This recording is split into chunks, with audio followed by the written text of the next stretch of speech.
বেটারে ও আমার বেটা, আমি যদি জীবিত থাকি আল্লাহর কাছে শুকরিয়া আদায় করবে, আর যদি আমি মারা যাই তবে আমায় গোসল বানায়া পুনরায় কাফন পরায়া তুমি মাটি দেবে। সন্তান বলতেছে মা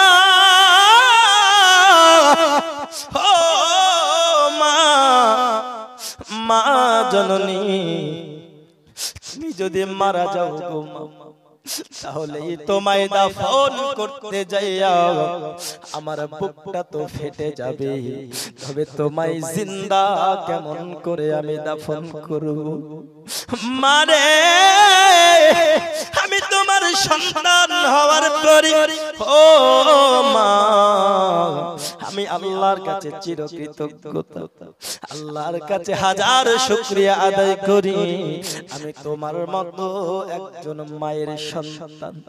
হে মা বাবার সন্তান যুবক, কোন মাকে তুমি ভুলে যাও? আমার তো বুঝে আসে না মা জননী আপনার কবরের মধ্যে যখন যাবে বন্ধুরে গভীর মনোযোগ, কোন মাকে তুমি ভুলে যাও? ওই মা যে মায়ের পায়ের তলায় আমার আল্লাহ জান্নাত দিয়েছেন। জোরে কন্যা সুবহানাল্লাহ। আল্লাহ জান্নাত। আব্বাজি আমার সোনা বাণী পৃথিবীর জমিনে চলুন একটু সামনের দিকে এগিয়ে যাই বাবা। আজকে ধরার বুকে যদি লক্ষ্য করা যায়, আমি পবিত্র কোরআন মাজিদ ফুরকানুল হামিদ হইতে আয়াতে কারিমা তেলাওয়াত করেছি। বিসমিল্লাহির রহমানির রহিম ওয়া বিল ওয়ালিদাইনি ইহসানা। এই দুনিয়ার মানুষ তোমরা তোমার পিতা মাতার সঙ্গে সর্বদাই সব সময় সঠিক আচরণ করো, সঠিক ব্যবহার করো, পিতামাতার সেবা করো। এই আমার বন্ধুরি পৃথিবীর জমিনে আজ আমি এই গাড়াবাড়িয়া জলসা দিয়ে এত সুন্দর আয়াত তেলাওয়াত করার কারণ হলো আমার পূর্বে মাওলানা সেলিম ইসলাম মানজারি কত সুন্দর আলোচনা করছিলেন বাবা। এই পৃথিবীর জমিনে যতই নামাজ পড়েন না কেন, নবীর শাফাআত ছাড়া কেউ জান্নাতে যেতে পারবে না। জোরে কন্যা সুবহানাল্লাহ। পারবে? যতই নামাজ পড়েন না কেন, তাই বলে কি নামাজ ছাড়তে হবে? ছাড়া যাবে না। বলে কেন? যখন হাসরের ময়দান হবে বাবা 25,000 বছর আমার আল্লাহ পাক আল্লাহ তাআলা কে আমরা যতই ডাকি না কেন, আল্লাহ আল্লাহ করে যতই আমরা ডাকি না কেন, আমার আল্লাহ সাড়া দেবে না। ওই 25,000 বছর যে আমল করবে বন্ধু, ওই আমলের ফল উপভোগ করবে। আজকে যারা নামাজ পড়বে না, আজকে যারা রোজা করবে না, আজকে যারা আমল করবে না, কাল হাসরের মাঠে হাসরের প্রান্তরে 25,000 বছর আল্লাহ কারো ডাকে সাড়া দেবে না। ওই 25,000 বছর নিজের আমলের পরিপ্রেক্ষিতে তার জীবনের যত আমল করেছে সেই আমলের শাস্তি পাবে। জীবনে যদি গুনাহ না থাকে ও বাবা শাস্তি পাবে না। কাল হাসরের ময়দানে সূর্য মাথার আধা দুপুরে আসবে, জমিন তামা হবে। তাই নামাজ পড়ার দরকার আছে, আমল করার দরকার আছে, সমস্ত ইবাদত করার দরকার আছে। কিন্তু বন্ধু আমরা নামাজ পড়ি, আমরা রোজা করি, আমরা মিলাদ শুনি, আমরা জলসায় এসেছি। আপনাদেরকে যদি আমি মুজাক্কিরে জিজ্ঞাসা করি বাবা রে, এত নেকি তোমরা কি করবা? এত নামাজ পড়তেছো, এত নেকি অর্জন করতেছো, কত সুন্দর জলসা শ্রবণ করতেছো, বলে করে কি হবে? আপনাদের একটাই উত্তর হবে বাবা মাওলানা, এত নেকি আমরা নেব আর কাল হাসরের ময়দানে যখন মিজান উদ্ঘাটিত করা হবে, মিজানে নেকি এবং গুনার পাল্লা ওজন করা হবে, আমাদের নেকি সমূহ আমলের যত নেকি সওয়াব রয়েছে সমস্ত নেকি আমরা ওই মিজানের পাল্লায় যখন দেব, ওই মিজানে আমাদের নেকির পাল্লা ভারী করার পরে যদি নেকির পাল্লা ভারী হয়ে যায়, আমাদের আল্লাহর হুকুমে আমরা সবাই নেকির বদৌলতে জান্নাতে যাব। ঠিক কি না? এত নেকি কামাচ্ছেন কেন? একটাই কারণ, জান্নাতে যাওয়ার জন্য। ঠিক না? কিন্তু আমার পূর্বের বক্তা কি বললেন? যে এত ইবাদত করে, আচ্ছা কোন একটি মায়ের লাল এখানে আছে, বুকে হাত দিয়ে বলুন তো যে আমার নেকির বদৌলতে আমি জান্নাতে যাব? কেউ পারবে বলতে? কারো এরকম বুকের পাটা নেই। কেন জানেন? কারণ হচ্ছে মায়ে জানে বাপ আর মনে জানে পাপ। আমার মা জানে আমার বাবা কেমন, আর আমার মন জানে যে আমি কতটা পাপ করেছি। আর আমি এখানে গ্যারান্টি দিয়ে বলতে পারবো কেউ এমন মায়ের লাল নেই যে বুকে হাত দিয়ে বলবে আমি গুনহার থেকে নেকি বেশি করেছি। কেউ আছে এমন? কেউ না। তাহলে নেকি এত যখন আমাদের নেকির বদৌলতে মিজানে আমাদের নেকির পাল্লা ভারী হবে না, যদি নেকির পাল্লা ভারী না হয় যাবে কোথায়? জোরে বলুন কোথায় যাবে? জাহান্নামে যাবে বাবা। তাহলে এমন কোন মায়ের লাল আমার সামনে বলতে পারছে না যে আমার নেকির বদৌলতে আমি জান্নাতে যাব, তাহলে আমাদের নেকির থেকে গুনার পাল্লা সবার ভারী হবে, তাহলে আমরা সবাই কি জাহান্নামে যাব? না বাবা না। এই নেকির জন্য, এই জান্নাতের জন্য কতই না কিছু করতেছি বাবা, কিন্তু একটু ভালো করে বুঝুন, জান্নাত পাওয়ার জন্য আমরা কত দূর না ছোটাছুটি করতেছি, কতই না আমরা জলসা মিলাদ শুনতেছি, কতই না কষ্ট করতেছি, একটি মাত্র কারণ আমরা নেকির বদৌলতে জান্নাতে যাব। যেই জান্নাত জান্নাত করে বন্ধু আমরা এত পাগল রয়েছি, ওই জান্নাত তো সোজা নয়। সোজা নাকি? ওই জান্নাত তো সোজা নয়। জান্নাতে যাওয়া বড় কঠিন, আবার যেমন কঠিন বন্ধু ঠিক ততটাই আল্লাহ সোজা করে দিয়েছেন। জোরে করেন সুবহানাল্লাহ। আল্লাহুম্মা সাল্লি মাওলানা মুহাম্মদ ওয়া আলা আলিহি মাওলানা মুহাম্মদ সাল্লাল্লাহু আলা মুহাম্মাদিন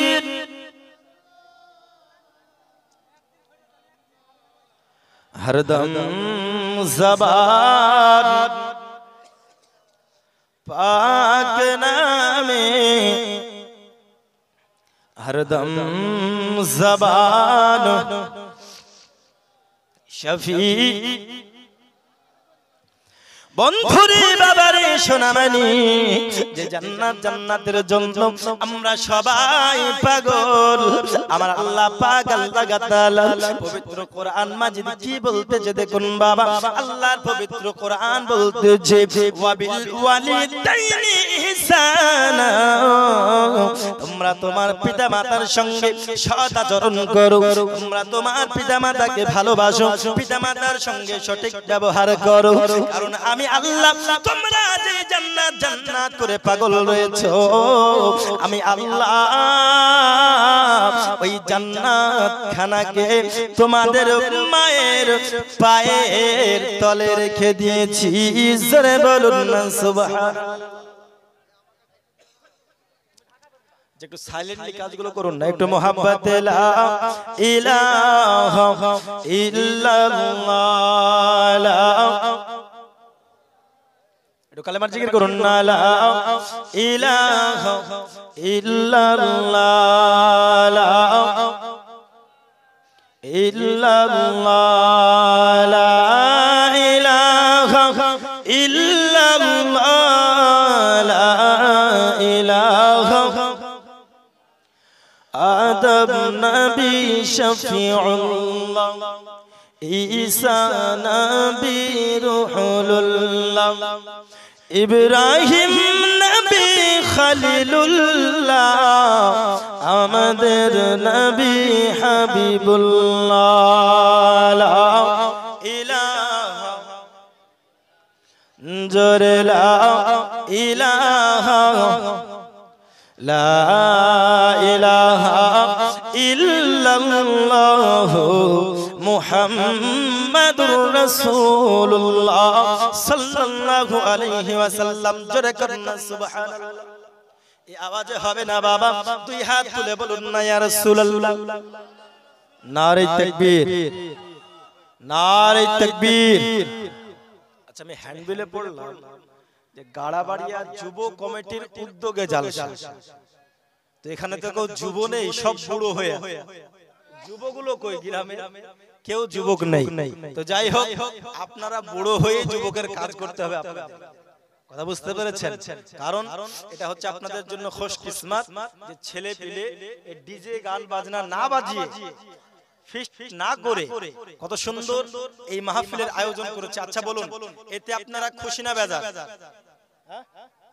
এতে আপনারা তো খুশি তাই না তাহলে তাদেরকে উৎসাহিত আরো বেশি করার জন্য আমাদেরকে আরো সামনের দিকে এগিয়ে যেতে হবে নাকি পিছপা হতে হবে জোরে বলুন আরো অগ্রসর হতে হবে তাই না তাহলে শুধু অগ্রসর পায়ে হেঁটে নয় মুখের মাধ্যমেও হয় ঠিক কি না একবার জোরে বলুন না সুবহানাল্লাহ এই ওইদিকে যারা আছেন একটু সামনে গিয়ে আসুন না আপনারা পিছে কেন একটু সামনে গিয়ে আসুন একটু দাঁড়ান একটু করে সামনে গিয়ে আসুন বলুন নারে তাকবীর দুই হাত তুলে নারে তাকবীর নারে রিসালাত মাসলাকে আলা হযরত উলামায়ে আহলে সুন্নাত গাড়াবাড়িয়া যুব কমিটি বলুন জিন্দাবাদ তাহলে যেখানে ছিলাম আমরা যত আমল করছি যত ইবাদত করছি সব তো নেকির জন্য তাই না আর নেকি নিয়ে হবে জান্নাতে যাব এই জান্নাত জান্নাত যে তোমরা করতেছো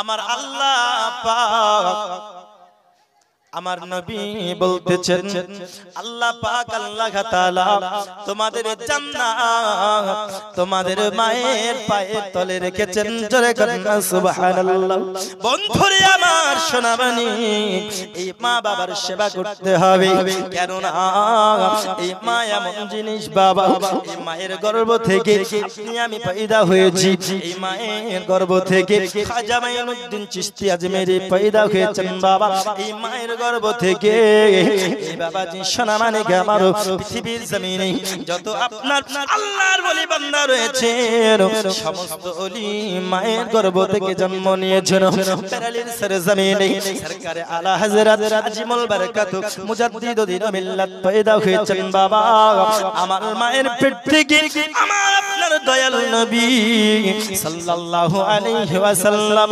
মা আমিনা তিনার গর্ভ থেকে সৃষ্টি হয়েছেন তিনার গর্ভ থেকে দুনিয়ার জমিনে ভূমিষ্ঠ হয়েছেন এই মা জননী এমন একটি মূল্য রত্ন রে বাবা এমন একটি অমূল্য রত্ন যার জীবনে মা নাই সে বোঝে মা হারানো যন্ত্রণা কারণ আমার আল্লাহ পাক আল্লাহ তাআলা বলতেছেন বান্দারে এই মা তোমার বেঁচে আছে ওই মা জননী তুমি সর্বদা সেবা করো পৃথিবীর জমিনে বান্দা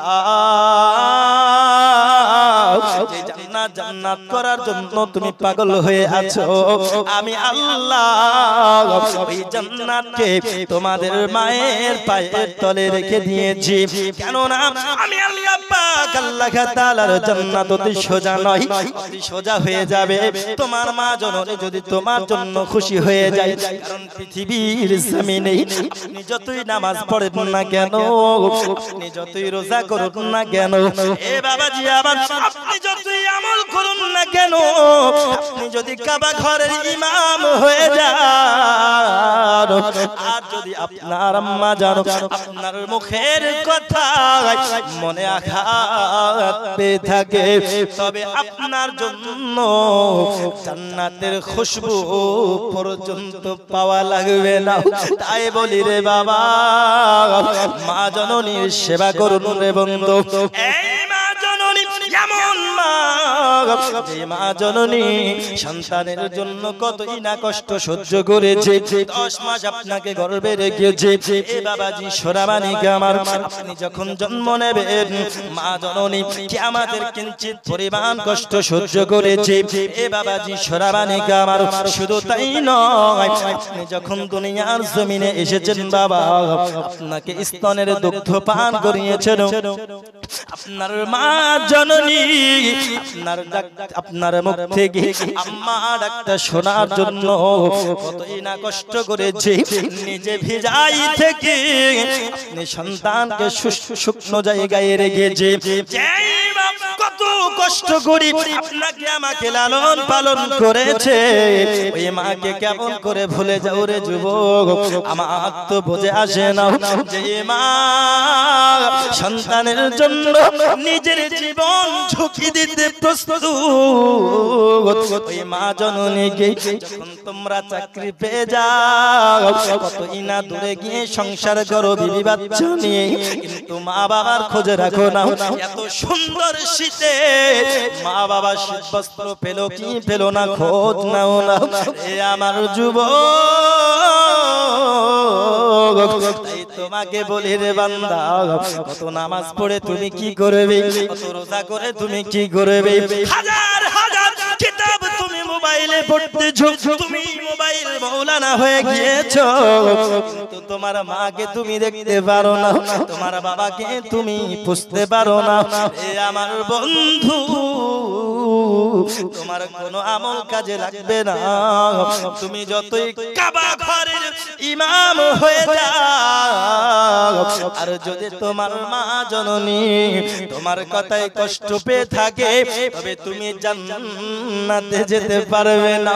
ওই মাকে তুমি ভুলো না, যে মা জননী তোমার জন্য নিজের জীবন ঋণী রেখে দিতে প্রস্তুত হয়।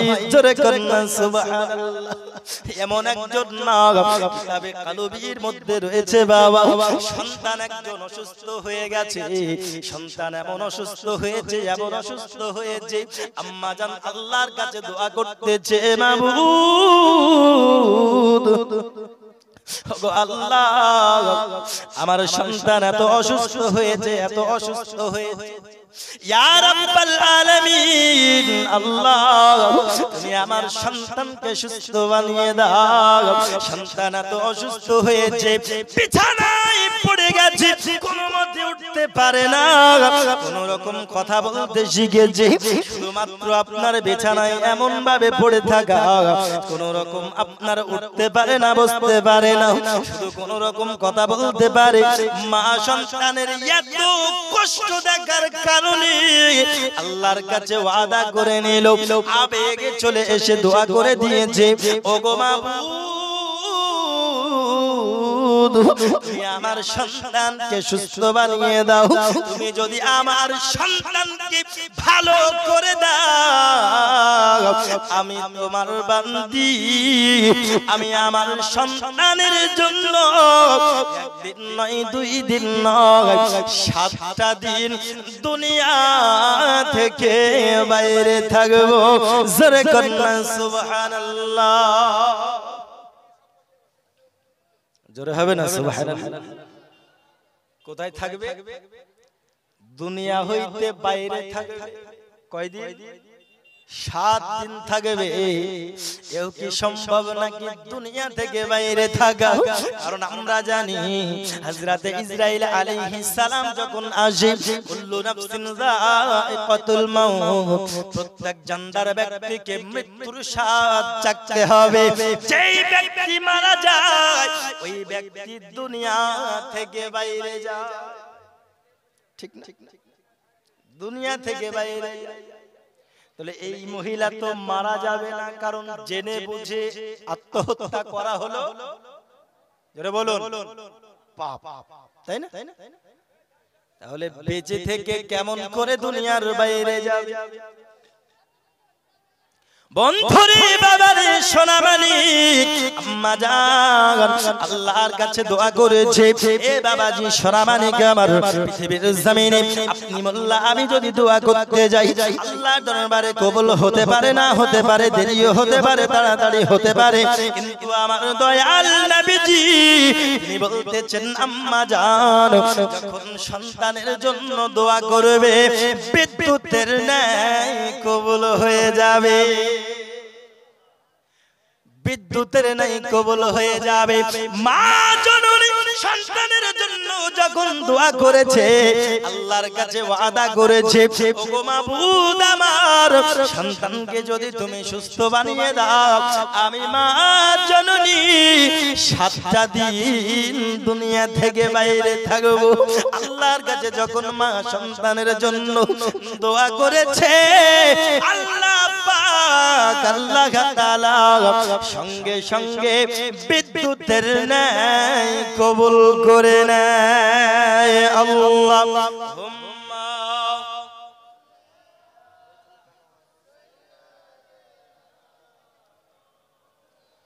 আস্তে দেন মেয়েদের কি দরকার, কারণ ওরা এখন দেশের সরকার। মাওলানা মুহাম্মদ ওয়া আলা আলিহি মাওলানা আমার লাগা কাঁদলে মাগো, আমার লাগা কাঁদলে মাগো সারাটি জনম, কোথায় গেলে পাবো আমি এমন আপনজন। জোরে কন্যা সুবহানাল্লাহ। মায়ের মতো আপন কোথাও পাওয়া যাবে? কোথাও পাওয়া যাবে কি? আচ্ছা আপনারা কি মাকে ভালোবাসেন? ভালোবাসেন? কারা কারা বাসেন না একটু হাত তুলুন তো। মানে সবাই বাসে, তাহলে কারা কারা ভালোবাসেন এবার হাত তুলুন তো। জোরে বলুন সুবহানাল্লাহ, আরো জোরে বলুন না সুবহানাল্লাহ। আপনাদের মুখ এত স্লো কেন? আজকে মুসলমান যদি গলার আওয়াজ যেমন কম থাকলে তো গরু খাওয়া বন্ধ করে, তাই না? একবার জোরে বলুন সুবহানাল্লাহ। কোথায় গেলে পাবো আমি এমন আপনজন, আরে কত রাত ঘুমাওনি মা গর্বে যখন আমি, কত কষ্ট সয়েছো জানে অন্তর্যামী। জোরে বলুন, আরে কত রাত ঘুমাওনি মা গর্বে যখন আমি, আরে কত কষ্ট সয়েছো জানে অন্তর্যামী। চেয়ে আমার মুখের পানে মা দুঃখিনী মা, মা গো চেয়ে আমার মুখের পানে, চেয়ে আমার মুখের পানে জুড়াইতে দুই নয়ন। জোরে বল, আরে কোথায় গেলে পাবো আমি এমন আপনজন, কোথায় গেলে পাবো আমি এমন আপনজন। জোরে করেন সুবহানাল্লাহ। এ বাবাজি সোনাবানি সময় অল্প বাবা, চলুন একটু সামনের দিকে এগিয়ে যাই। আম্মা জান যখন দোয়া করেছে আল্লাহ দরবারে কবুল হয়ে গেল, সন্তানকে সুস্থ বানিয়ে দিল বাবা। যখন সুস্থ হয়ে যায় আম্মা জান একদিন, 2 দিন, 3 দিন যখন প্রতিদিন চলে যায়, সঙ্গে সঙ্গে পাড়ার প্রতিবেশী একে অপরের সমালোচনা করতে শুরু করলো। কি সমালোচনা?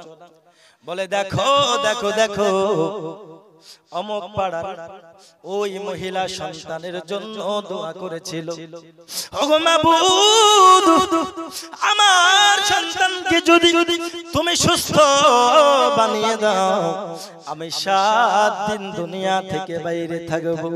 দেখো দেখো দেখো, মা জননী সন্তানের জন্য আল্লাহর কাছে ওয়াদা করার পরেও মা জননী দুনিয়া থেকে বাইরে যায় না। সন্তানের কানে খবরটা পৌঁছে গেল। খবরটা যখন শুনতে পেল, সন্তানের মনে বড় আঘাত হলো। কারণ হাইরে মা সবার কষ্ট সহ্য করতে পারে, কিন্তু সন্তানের কষ্ট সহ্য করতে পারে না। আর হাইরে সন্তান সবার অপমান সহ্য করতে পারবে, কিন্তু মা বাবার অপমান সহ্য করতে পারবে না। পারবে? আপনারা মা বাবার সম্পর্কে যদি কেউ খারাপ মন্তব্য করে, আপনার কি সহ্য হবে বাবা? হবে? সহ্য হবে না।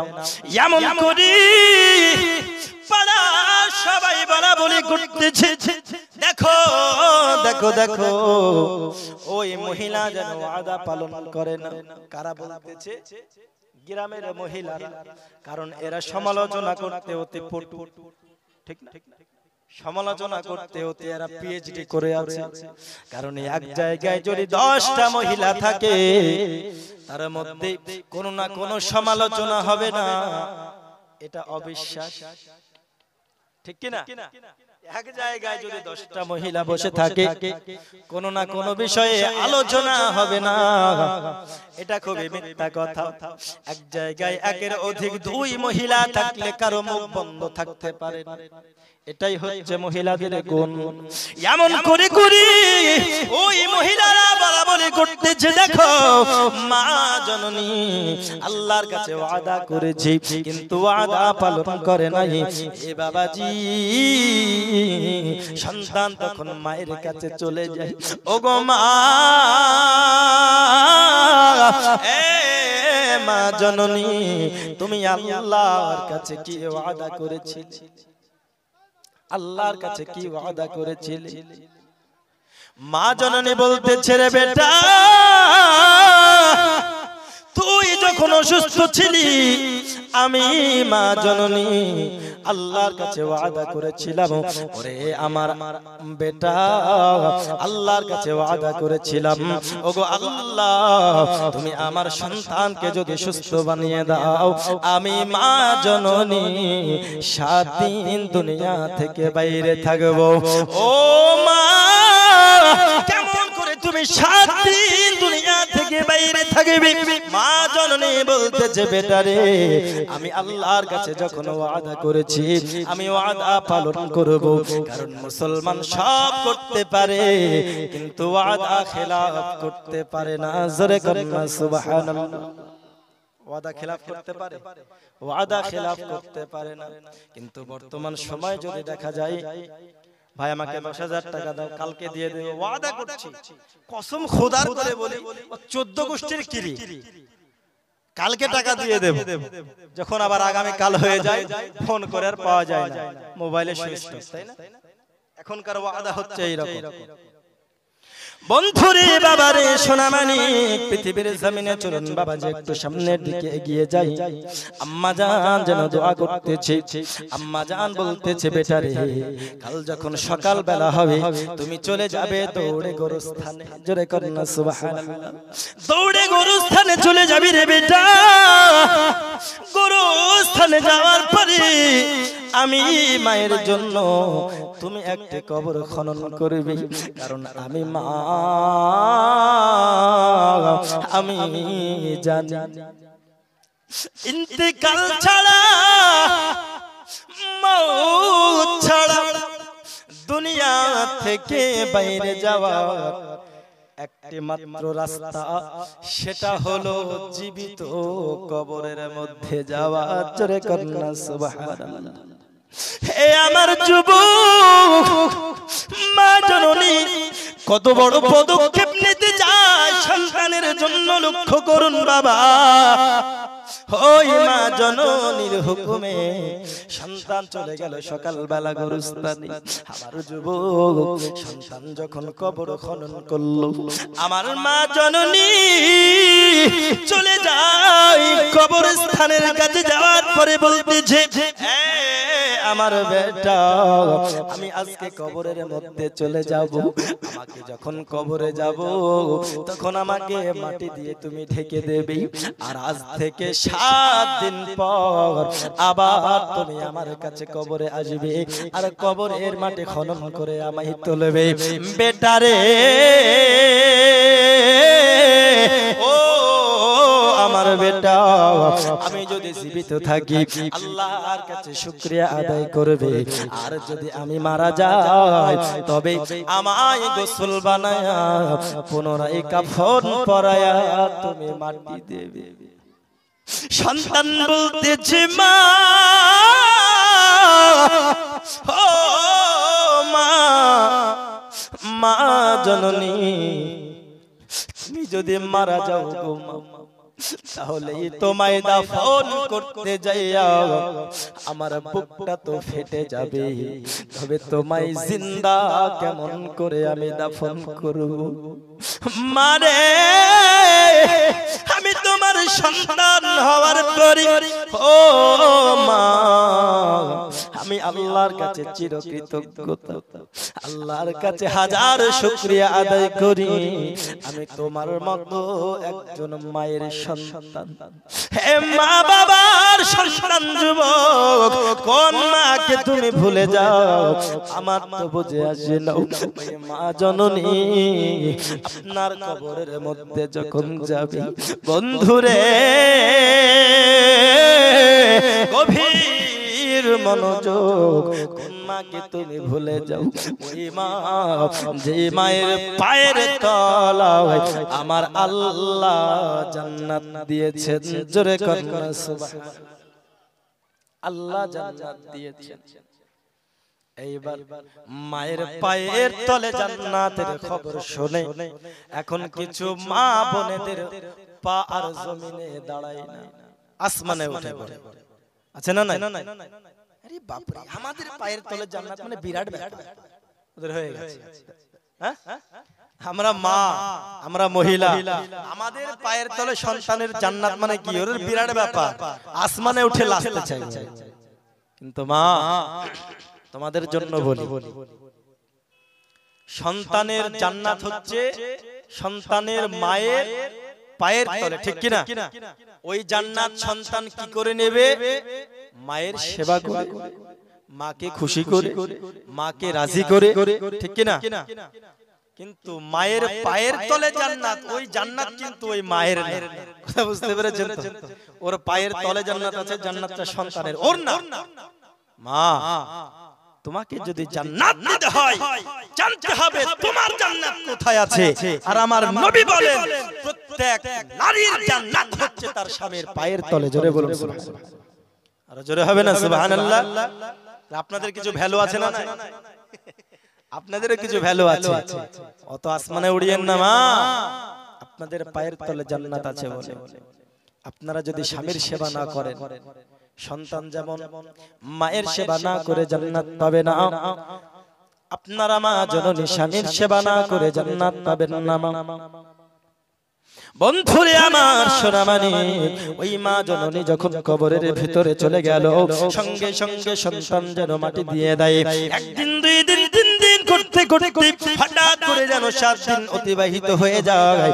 সন্তান 7 দিন পরে যখন কবরের কাছে যায়, কবর খনন করার পরে আবার যে দৃশ্য দেখলো, সঙ্গে সঙ্গে হয়রান হয়ে গেল। জোরে কন্যা সুবহানাল্লাহ। আরো জোরে হবে না সুবহানাল্লাহ? কিন্তু ওই 7 দিনের মধ্যে ওই কবরের ভিতরে কি হয়েছে চলুন একটু জানিয়ে দেই বাবা। ও মা জননী, গাড়াবাড়ি আর মা খালা, শুনে নিন না রাতের বেলা যারা স্বামীর মনে কষ্ট দেন মা, যারা স্বামীর অবাধ্যে চলেন মা, আমি তাদের উদ্দেশ্যে বলতেছি, জীবিত মহিলা যখন কবরে যায় সঙ্গে সঙ্গে 2টা মহিলার সঙ্গে দেখা হলো। জোরে করেন না সুবহানাল্লাহ। কটা মহিলা? 2টা মহিলার সঙ্গে দেখা হলো। ওই মা জননী যে দুটো মহিলার সঙ্গে দেখা হয়েছে বন্ধু, ওই দুটো মহিলাকে যেন দেখতেছি। একটি মহিলার মাথায় পাখিতে ঠোক মারছে। কি করছে? পাখিতে ঠোক মারছে। এত আঘাত করে, এত আঘাত করে, ওই মহিলা চিৎকার করতে থাকে।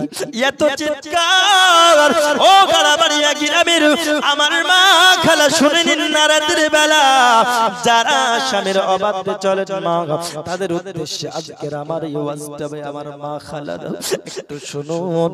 ওই মহিলা দেখতেছে যেন একটি মহিলার মাথাতে কাকে ঠোক মারতেছে, পাখিতে ঠোক মারছে। আর মাথার মগজগুলো খোলছাচ্ছি, মাথার মগজগুলো তুলে দিচ্ছি। এমন করে করে যখন এত কষ্ট পায় ওই মহিলা কতই না দেখে হয়রান হয়ে যায়। হায় রে হায়, এত কবরের আযাব ভয়ঙ্কর, আমার তো আগে জানা ছিল না। কিন্তু আমি তো এখনো ইন্তেকাল করি না, আমি দুনিয়া থেকে জীবিত এসেছি। এক মহিলার মাথায় যেমন পাখিতে ঠোক মারতেছে, অপর মহিলা, ওই মহিলার পাশে আরেকটি মহিলা ছিল বাবা। যখন দৃষ্টিপাত করিল ওই মহিলার মাথায় দেখতেছে পাখিতে বাতাস করতেছে। জোরে কন্যা সুবহানাল্লাহ। একটি মহিলা কষ্টে রয়েছে, আর একটি মহিলা দুঃখে রয়েছে। কারণটা জানতে চাইল বোন, কারণটা আমায় আপনারা জানান। আপনি কেন এত কষ্ট পান, আর আপনি কেন এত আরামে রয়েছেন? এক জায়গার বাসিন্দা, মাটির নিচে দুইজনের বিচার কেন আলাদা হলো? সঙ্গে সঙ্গে বলতেছে বোন শোনো শোনো শোনো, যেই মহিলার মাথাতে পাখিতে ঠোক মারছে ওই মহিলা বলতেছে, এই আমার বোন শোনো শোনো শোনো, পৃথিবীর জমিনে আমার যখন বিবাহ হয়েছিল, কি হয়েছে? বিবাহ হয়েছিল। এই আমার গাড়াবাড়িয়া গ্রামের, এই আমার মালতীপুর গ্রামের আমার মা জননী, আমার বোন কেমন ভাবে দুনিয়ার বুকে মেলায় গিয়ে নাকি ঠেলা খাচ্ছ, আজকে কতই না বেপরদা হয়ে ঘুরতেছ। ওই মহিলা বলে বোন দুনিয়ার জমিনে আমার বিবাহ হয়েছিল, আমার একজন স্বামী ছিল। আমার স্বামী আমায় বলেছে, ওরে আমার স্ত্রী তুমি নামাজ পড়ো। আমি স্ত্রী নামাজ পড়ি নাই। এ আমার স্ত্রী তুমি রোজা করো, আমি রোজা করি নাই। আমার স্বামী বলেছিল, এ আমার স্ত্রী তুমি নামাজ পড়ো, তুমি রোজা করো, তুমি মেলায় যাবে না, তুমি পর্দা করো, তুমি আমল করো, নামাজ পড়ো। এ আমার বোন, আমার স্বামী যখন আমায় নামাজ পড়তে বলেছে আমি নামাজ পড়ি না। আমার স্বামী যখন আমায় রোজা করতে বলেছে আমি তখন রোজা করি নাই। আমার স্বামী বলেছে তুমি বাজারে বেপরদা হয়ে যাবে না। আমি স্ত্রী, স্বামীর কথা অবাধ্য করি, আমি বাজারে বেপরদা হয়ে গিয়েছি। ওই গাড়াবাড়িয়া গ্রামে যখন জলসা হয়েছিল আমি বেপরদা হয়ে মেলায় গিয়ে ঠেলা খেয়েছি। আমার স্বামী আমায় নিষেধ করেছিল, আমি শুনিনি। আমার স্বামী আমায় ডানে যেতে বলেছে, বামে গিয়েছি। এমন করে করে আমায় যা বলেছে আমি তার উল্টো করেছি। আজ যখন আমি ইন্তেকাল করে গেলাম আমার স্বামী আমার প্রতি অসন্তুষ্ট ছিল। তাই রে আমার বোন, আমার ইন্তেকাল করার সময় আমার স্বামী অসন্তুষ্ট থাকার কারণে আমি মহিলা কবরে বড় কষ্টে রয়েছি। এ মা খালা বোনেরা, কেন স্বামীর অবাধ্য চলনি, কেন বেপরদা হয়ে ঘুরে বেড়াও, কেন মেলায় গিয়ে ঠেলা খাও? অপর মহিলাকে যখন জিজ্ঞাসা করে বোন তুমি কেন এত আরামে রয়েছো? পাখিতে তো তোমার মাথা কত সুন্দর ভাবে হাওয়া করতেছে, কত সুন্দর বাতাস করতেছে, এর কারণটা কি? কারণ তখন বলবে বোন, ওর মতো আমারও বিয়ে হয়েছিল ওই গাড়াবাড়িয়ায়, যখন জালসা হয়েছিল মাওলানারা এসে বলেছে রাসূলের হাদিস, আদ-দায়ুসু লা ইয়াদখুলুল জান্নাহ, দায়ুস ব্যক্তি কখনোই জান্নাতে যেতে পারে না। আর দায়ুস হলো তারা যারা নিজের স্ত্রী, কন্যা, মা বাবা, বিবি বাচ্চাদেরকে পর্দায় রাখতে পারে না।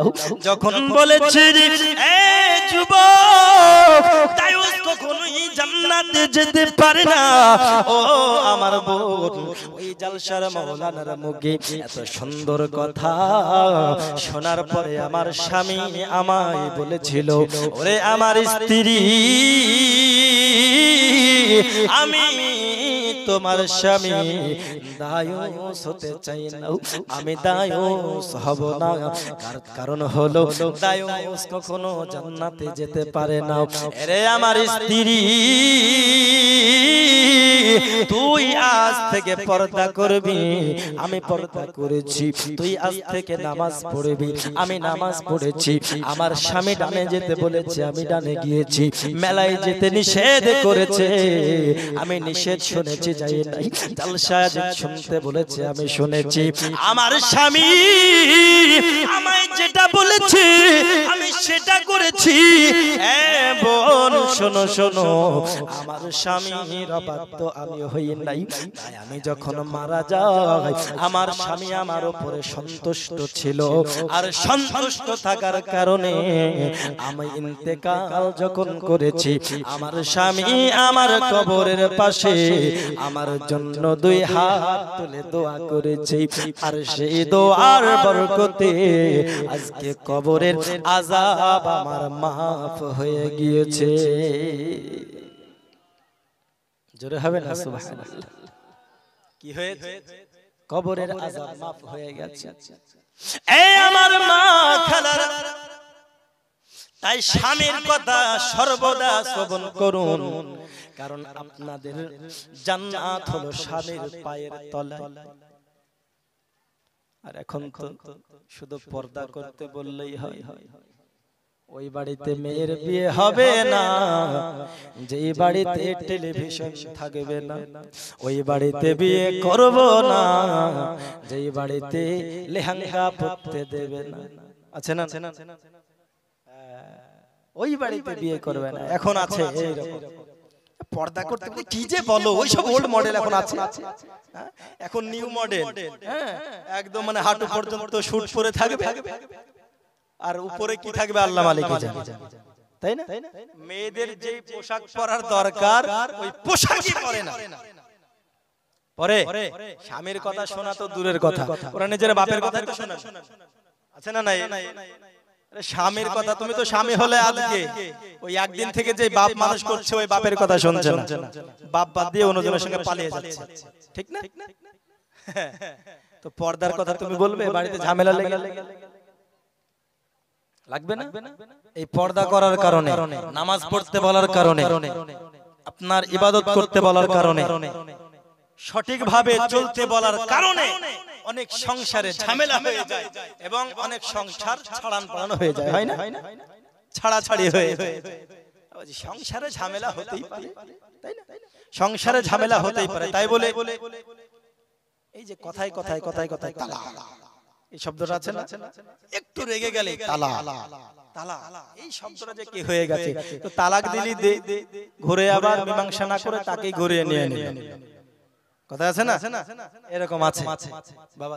সংসারে ঝামেলা হতেই পারে, বড় বড় আল্লাহওয়ালাদেরও ঝামেলা হয়েছে। যেমন বাদশা হারুন রশিদের নাম শুনেছেন আপনারা?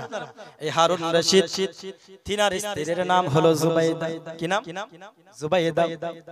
বাদশা হারুন রশিদ তিনার বিবি জুবাইদার সঙ্গে তর্ক বিতর্ক করতে করতে করতে করতে হঠাৎ করে যেন তার বিবি জুবাইদা বলে উঠল, ওগো বাদশা হারুন, তুমি হলে জাহান্নামী। কথা বুঝতে? কি বলছে? বাচ্চা হারুন বলছে তুমি হলে জাহান্নামী। আর বাচ্চা হারুন রশিদ যখন এই কথা শুনেছে সঙ্গে সঙ্গে বলতেছে, ওরে আমার বিবি জুবাইদা, আমি যদি জাহান্নামী হই তবে তুমি আমার বিবি জুবাইদা হলে তালাক। কথা বলতে কি হবে? তালাক। বাচ্চা হারুনকে তার বিবি তর্ক করতে করতে মুখ ফসকে বলে দিয়েছে তুমি জাহান্নামী। আর বাচ্চা হারুন রশিদ তিনি জালালি মেজাজে এসে বলছে আমি যদি জাহান্নামী হই তো তুই তালাক। কথা বুঝলেন তো? হ্যাঁ। কিন্তু বাচ্চা হারুন রশিদ তিনার স্ত্রীকে খুব ভালোবাসতেন। যে স্বামী স্ত্রীর মহব্বত আছে না নাই? জোরে বলুন আছে না নাই? একটু জোরে বলুন, না হলে বাড়ি গিয়ে আপনাদের খবর আছে। বুঝলেন তো? স্বামী স্ত্রী আপনারা ভালোবাসেন না? স্ত্রীকে ভালোবাসেন। স্বামী স্ত্রীর মহব্বত আছে। বাদশা হারুন রশিদ তিনার বিবিকে ফিরিয়ে নেওয়ার জন্য কি পদ্ধতিতে ফিরিয়ে নিতে হবে, ইসলামী সেই নিয়ম আছে না নাই? তিনার বিবিকে অতি ভালোবাসতেন। যখন তালাক হয়ে গেল বিবিকে একসঙ্গে থাকবে না আলাদা হবে? আপনাদের দিকে কি হয়, একসঙ্গে থাকে না আলাদা হয়? আলাদা হয়। বাদশা হারুন রশিদের স্ত্রী আলাদা হয়ে গেলেন, কিন্তু তিনার স্ত্রীকে তিনি অতি ভালোবাসতেন, যার জন্য ওই সময়ে যত আলিম মাওলানা মুফতি ছিল সবাইকে ডাকা হলো, এ বাদশা হারুন রশিদ বলো বলো বলো তুমি কেন আমাদেরকে ডেকেছো? বন্ধুরে আমার বাদশা হারুন রশিদ সঙ্গে সঙ্গে বললেন, ওগো আলেম উলামা, এ মুফতি কেরামগণ শোনো শোনো, আমার বিবি আমায় বলেছিল, ওগো বাদশা হারুন রশিদ তুমি হলে জাহান্নামী। আর আমি বাদশা হারুন রশিদ বলেছিলাম, ওগো বিবি জুবাইদা, আমি যদি জাহান্নামী হই তবে তুমি জুবাইদা হয়ে গেলে তালাক। এ আলেম উলামা, এ মুফতি কেরাম, আমায় আপনারা ফতোয়া দিন, আমায় আপনি যুক্তি পরামর্শ দিন, হাদিস ও কোরআনের আলোকে আপনারা মীমাংসা করুন, আমার বিবিকে কোন পদ্ধতিতে আমি আমার ফিরিয়ে নেব। কারণ আমার বিবি আমি তাকে অতি ভালোবাসি, আমার বিবি আমি যাকে অতি ভালোবাসি, আর ভালোবাসার কারণে আপনি নেওয়ার পদ্ধতিটা জানিয়ে দিন। সবাই একভাবে বসে কিতাব পত্র দেখার পরে হাদিস ও কোরআন নিয়ে যখন বসলো, হাজার হাজার ওলামা সবাই মিলে যখন আপনার ডিসকাস করলো এবং ফলাফল যখন বলতেছে, বাদশা হারুন রশিদকে বলতেছে, ওগো বাদশা হারুন তোমার বিবি তালাক হবে কি হবে না? তুমি জাহান্নামী হবে কি হবে না? আমরা তোমার এই মীমাংসা করতে অক্ষম হলাম, আমরা কেউ পারবো না, এর ফতোয়া দিতে পারবো না। বাদশা হারুন বলছে, এত পড়াশোনা তোমরা করলে, যুগের তোমরা সব থেকে বড় মুফতি, এত পড়াশোনা করে তোমাদের কি লাভ হলো? তোমরা একটা ফতোয়া দিতে পারছো না, আমার বিবিকে কিভাবে ফিরিয়ে নিব তোমরা বলতে পারছো না। যখন এই রকম হলো, বলছে কেন? তো কারণ এখানে কথাটা ভালো করে লক্ষ্য করুন, পয়েন্ট। বিবি জুবাইদা কি বলেছে? বাদশা হারুন তুমি হলে জাহান্নামী। আর বাদশা হারুন বলেছে আমি যদি জাহান্নামী হই তবে তুমি হবে তালাক। মানে যদি জাহান্নামী হয় তবে তালাক হবে, আর যদি জাহান্নামী বাদশা হারুন না হয় তাহলে তালাক হবে। তাহলে তুমি বাদশা জাহান্নামী কি জান্নাতি আমরা কি করে জানবো? এর খবর জানে একমাত্র কে? জোরে বলুন কে? আল্লাহ জানে বাবা। কিন্তু সঙ্গে সঙ্গে ছোট্ট একজন বাচ্চা বলতেছেন, এ বাদশা হারুন রশিদ আমি তোমার মীমাংসা করে দিতে পারবো। জোরে করেন না সুবহানাল্লাহ, আরো জোরে হবে না সুবহানাল্লাহ। 10 থেকে 12 বছরের একটা ছোট্ট বাচ্চা, সবাই হয়রান হয়ে গেল, বলতেছে কেমন করে ছোট্ট বাচ্চা ফয়সালা করতে পারে? এত বড় বড় আলিম, এত বড় বড় মুফতিরা ফয়সালা দিতে পারলো না, দেখো ছোট্ট একজন বাচ্চা কেমন করে এত বড় মাসলার সমাধান করবে? কিন্তু বাদশা হারুন রশিদের কাছে কোনো উপায় ছিল না, ছিল কোন উপায় তো ছিল না, সবাই হার মেনে গেছে। বিবি জুবাইদাকে কিন্তু বাদশা হারুন রশিদ ফিরিয়ে নিতে পারবে, কিন্তু কোন পদ্ধতিতে? তাহলে নিশ্চয় বাদশাহ হারুন রশিদ যদি তিনার বিবিকে ফিরিয়ে নিতে হয় তাহলে তিনাকে জান্নাতি হতে হবে, ঠিক কি না? আর জান্নাতি হতে হবে। এইবার যদি জান্নাতি হতে হয় তাহলে ডকুমেন্টস লাগবে কি লাগবে না? হ্যাঁ, ডকুমেন্টসটা দেব দেব। বাড়ি থেকে বিবিকে আবার তালাক দেবেন না তো? বন্ধুরে আমার সোনামানি, বাদশাহ হারুন রশিদের কাছে উপায় না থাকার কারণে ছোট্ট বাচ্চাকে বলতেছে, রে বাচ্চা তুমি আমার মাসলার সমাধান করে দাও। সঙ্গে সঙ্গে ছোট্ট বাচ্চার সাহস কতটা দেখুন বাবা। সঙ্গে সঙ্গে ছোট্ট বাচ্চা বলতেছে, এ বাচ্চা হারুন রশিদ, আমাকে তোমার দরকার নাকি তোমাকে আমার দরকার? জোরে করে কি বলছে? আমাকে তোমার দরকার নাকি তোমাকে আমার দরকার? বাচ্চা হারুন রশিদ বলতেছে, রে বাচ্চা অবশ্যই অবশ্যই তোমাকে আমার দরকার, তাই না? তোমাকে আমার দরকার। ছোট্ট বাচ্চা বলতেছে, হারুন যদি আমাকে তোমার দরকার হয় তাহলে তুমি আমার জায়গায় আসো, আর আমাকে যেহেতু তোমার দরকার তাহলে তোমার সিংহাসনে আমাকে যেতে দাও। সবাই হয়রান হয়ে গেল। আরে বাবা, কে রে? বাদশা, এত বড় বাদশা, বিরাট সিংহাসনে উঁচু মাকামে বসে আছে, তাকে বলছে যে আমি আপনার জায়গায় যাব, আপনি আমার কাছে আসুন। কথা বুঝতে পারছেন তো? যেমন আমি এখন কিঞ্চিত পরিমাণ হলে একটু উঁচু জায়গায় আছি, আর আপনারা একটু নিচে বসে আছেন। তো ওই বাচ্চা বলতেছে যে আপনি আমার কাছে আসুন আর আপনার জায়গায় আমাকে নিয়ে যান, তবেই গিয়ে আমি মাসলার সমাধান দেব। জোরে বলুন সুবহানাল্লাহ। সবাই অবাক হয়ে গেল, এত বড় বুকের পাটা। আরে বাবা রে, বাদশাকে বলছে নিচে আসতে, কিন্তু বাদশা হারুন রশিদ দেখুন, হ্যাঁ মেয়েরা এইসব কথা বলে বেশি না, যে হাজার হাজার বাবু বউয়ের কাছে কাবু তাই বলে। তো বাদশা হারুন তিনার বিবিকে তো ভালোবাসতেন খুব, কি করবেন? তো তিনার জায়গাটা ছেড়ে দিয়ে ছোট্ট বাচ্চাকে সিংহাসনে বসতে দিয়ে দিল বাবা। বাদশাহ হারুন রশিদ যখন ছোট্ট বাচ্চাকে নিজের সিংহাসনে বসিয়ে দিল, ছোট্ট সিংহাসনে যখন ছোট্ট বাচ্চা বসেছে, এ আমার দরদি বাদশাহ হারুন রশিদ কে জানতে চাইল। ছোট্ট বাচ্চা জিজ্ঞাসা করতেছে, ওগো বাদশাহ হারুন, তোমার তো অনেক অনেক ক্ষমতা রয়েছে, কারণ একজন বাদশা ক্ষমতা থাকবে না? বলো না, ক্ষমতা থাকবে। তোমার কত বড় ক্ষমতা, কত বড় তোমার পাওয়ার, কত তোমার ক্ষমতা।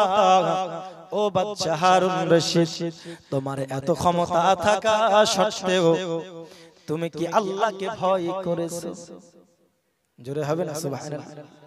তুমি কি তোমার নফসকে, তোমার ইচ্ছাকে খারাপ কাজ থেকে বঞ্চিত রেখেছো, বিরত রেখেছো?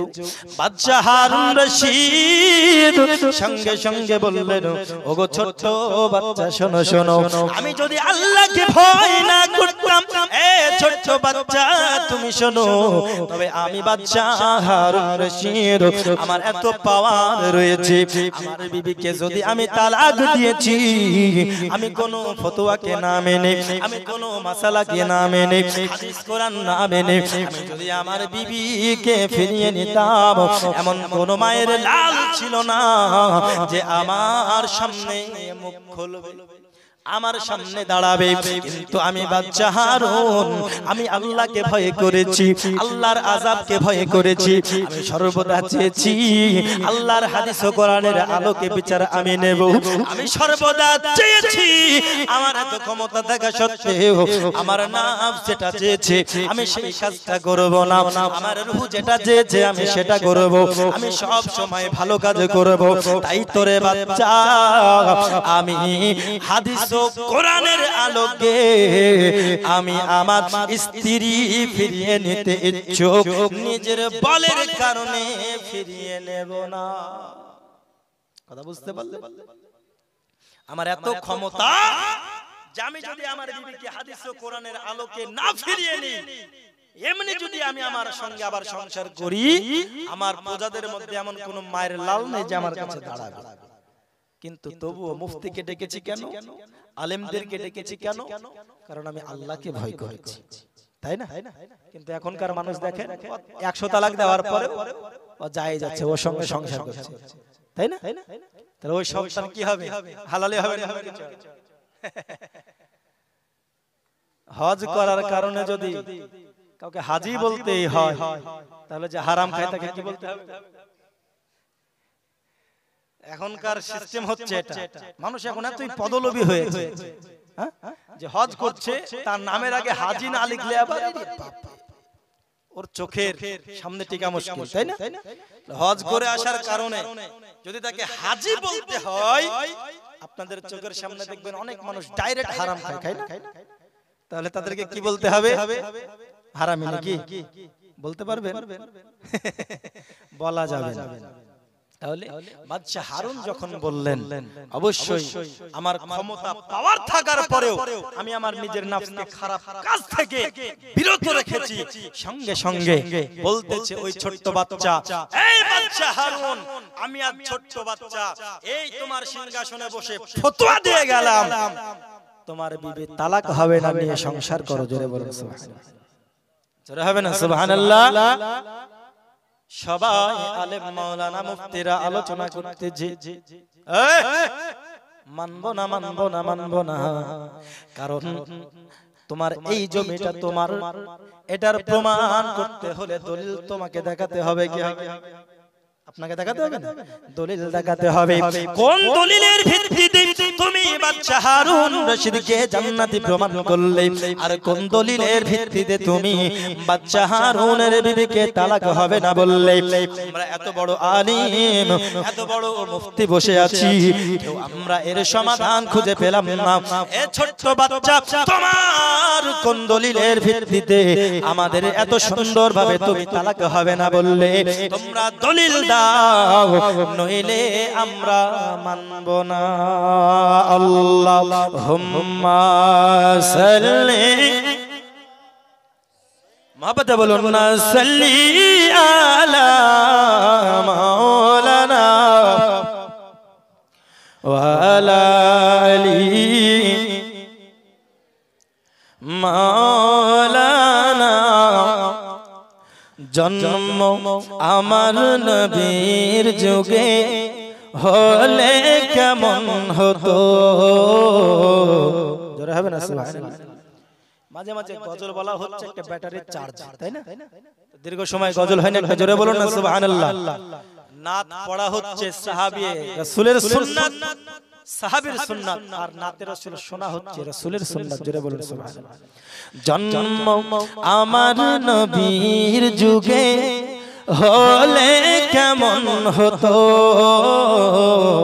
আচ্ছা, আপনাদের যাদের যাদের মুখস্থ আছে একটু আমার সঙ্গে বলুন না, জন্ম আমার নবীর যুগে হলে হতো, তু নয়নে রাসূল পাক দেখিলে কেমন হতো। জোরে বলো, আরো জোরে হবে না সুবহানাল্লাহ? দু নয়নে রাসূল পাক দেখিলে কেমন হতো। জন্ম আমার নবীর যুগে হলে কেমন হতো। জন্ম আমার নবীর যুগে হলে কেমন হতো। জোরে বলো। আসতো ভেসে হযরতে বেলালের মধুর আযান, যেইয়া জানে ছিল এমন প্রেম মুগ্ধ রহমান। জোরে বলো। আসতো ভেসে হযরতে বেলালের মধুর আযান, যেইয়া জানে ছিল এমন প্রেম মুগ্ধ রহমান। দয়াল নবীর পিছে নামাজ পড়লে কেমন হতো দয়া নবীর পিছে নামাজ পড়লে কেমন হতো দুনয়নে রাসূল পাক দেখিলে কেমন হতো জন্ম আমার নবীর যুগে হলে কেমন হতো জোরে বলুন সুবহানাল্লাহ দিনী কত আলোচনায় থাকতাম আমি অধম সামনে রাসূল পাক হতো আর পাশে সাহাবাগণ জোরে বলুন সুবহানাল্লাহ দিনী কত আলোচনায় থাকতাম আমি অধম সামনে রাসূল পাক হতো আর পাশে সাহাবাগণ নবীর পাক জুবানে ডাকছে হাসান শুনলে কেমন হতো আবু বকর ওমর উসমান আলী সঙ্গী কেমন হতো দুনয়নে রাসূল পাক দেখিলে কেমন হতো জন্ম আমার নবীর যুগে হলে কেমন হতো জন্ম আমার নবীর যুগে হলে কেমন হতো জোরে বলুন সুবহানাল্লাহ কেমন ছিল সেই দৃশ্য মদিনার দেখছেন সব সাহাবী খেলছে নাতি হাসান হুসাইন সাথে দয়াল নবী জোরে বলো আরে কেমন ছিল সেই দৃশ্য মদিনার দেখছেন সব সাহাবী খেলছে নাতি হাসান হুসাইন সাথে দয়াল নবী নবীর পাক জুবানে ডাকছে হাসান শুনলে কেমন হতো নবীর কাঁধ মুবারক নাতি হুসাইন খেলছে কেমন হতো দুনয়নে রাসূল পাক দেখলে কেমন হতো জন্ম আমার নবীর যুগে হলে কেমন হতো জন্ম আমার নবীর যুগে হলে কেমন হতো জোরে বলুন সুবহানাল্লাহ সবাই জানতে চাই এ ছোট্ট বাচ্চা কোন দলিলের ভিত্তিতে তুমি বাদশা হারুন রশিদকে জান্নাতি প্রমাণ করলে আর কোন দলিলের ভিত্তিতে তুমি বাদশা হারুন রশিদের বিবিকে ফিরিয়ে দিলে কারণ বিবি ফেরানোর জন্য বাদশা হারুন রশিদকে জান্নাতি হওয়া লাগবে ঠিক না জান্নাতি হওয়া লাগবে তো ছোট্ট বাচ্চা বলছে শোনো কান খুলে শোনো কোরআন শরীফ খোলো পারা নাম্বার 30 সূরা আন-নাজিয়া আয়াত নাম্বার 40-41 বিসমিল্লাহির রহমানির রহিম ওয়া আম্মা মান খাফা মাকাম রাব্বিহি ওয়া নাহান নাফসা আনিল হাওয়া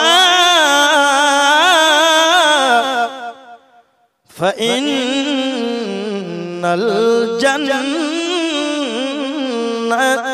هي المأوى জোরে বলুন আল্লাহু আকবার আল্লাহ পাক আল্লাহ তাআলা এই আয়াতের মাধ্যমে জানিয়ে দিলেন যারা ক্ষমতা থাকা সত্ত্বেও নিজের নফসকে, নিজের শরীরকে, নিজের খারাপ ইচ্ছাকে, নিজের নফসকে কুপ্রবৃত্তি থেকে দূরে রেখেছে।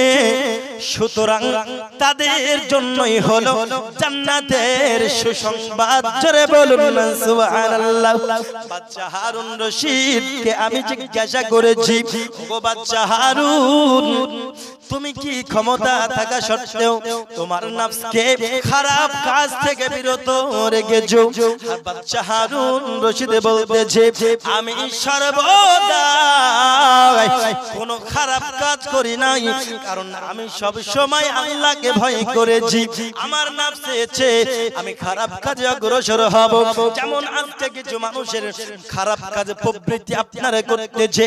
নফস যখন বলছে মেলাই চ মেলাই যাচ্ছে, নফস যখন বলতেছে মদ খা মদ পান করতেছে, নফস যখন বলছে ওই মহিলার দিকে একটু চোখ মার, ওই মহিলার দিকে চোখ মারতেছে, নফস যখন বলতেছে চলো চলো চলো অমুক জায়গায় ডিজে বাজ গান বাজনা চলতেছে, ওইখানে গিয়ে নাচানাচি করব, আমরা পার্টি করব, আমরা ফিস্ট করব, কতই না আনন্দ হবে।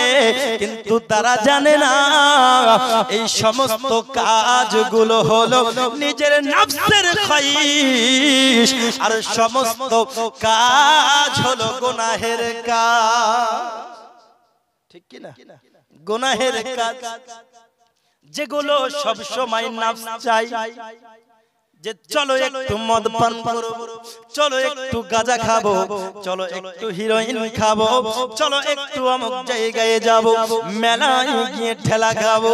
ওরে আমার বন্ধু, এমন নফসকে কুপ্রবৃত্তি থেকে যখন কেউ বিরত থাকবে ক্ষমতা থাকা সত্ত্বেও, সুতরাং আল্লাহ তার জন্য জান্নাতের সুসংবাদ রেখেছেন। আর বাদশা হারুন রশিদ বলেছে, নিশ্চয় আমি এই কাজে সফলতা লাভ করেছি। অর্থাৎ বাদশা হারুন রশিদের জন্য জান্নাতের সুসংবাদ। বাদশা হারুন জান্নাতে যাবে, তার জন্য তার বিবি তালাক হবে না, পুনরায় সংসার করবে। জোরে হবে না সুবহানাল্লাহ। এই হচ্ছে বাদশা হারুন। আর ক্ষমতা থাকা সত্ত্বেও আমরা এখন নামাজ পড়ছি না।